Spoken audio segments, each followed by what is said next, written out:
செங்கல்ல இருந்து சுண்ணாம்பு வரைக்கும் கஸ்டமருக்கு நாம தானே கேரண்டி. கான்ட்ராக்டர் குமார் மாதிரி ஆளுங்களுக்கு தான் ஜிபிஆரின் டிஎம்டி கம்பிகள்.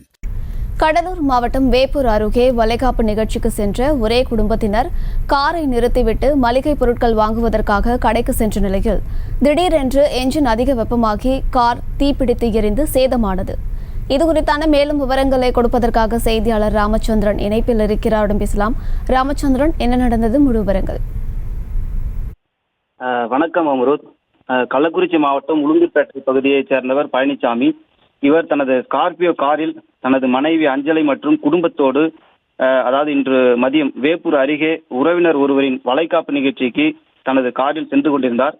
அப்போது வேப்பூர் கூட்ரோடு பகுதியில் அங்குள்ள மளிகை கடையில் நிகழ்ச்சிக்கு தேவையான மளிகை பொருட்கள் வாங்குவதற்காக காரை நிறுத்திவிட்டு சென்றதாகவும் கூறப்படுகிறது.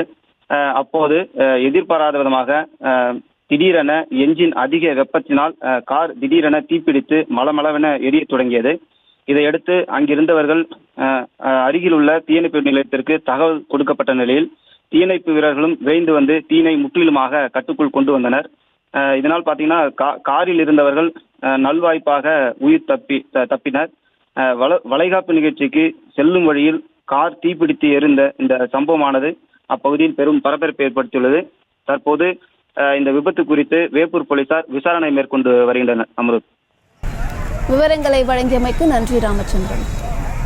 கற்ற கம்பில இருந்து அடிக்கிற ஆணி வரைக்கும் எல்லாம் குவாலிட்டியா இருக்கணும்ல. பிரகாஷ் போன்றவர்களுக்காகவே ஜிபிஆரின் டிஎம்டி கம்பிகள். செய்திகளை உடனுக்குடனும் துல்லியமாகவும் தெரிந்து கொள்ள சப்ஸ்கிரைப் பண்ணுங்க.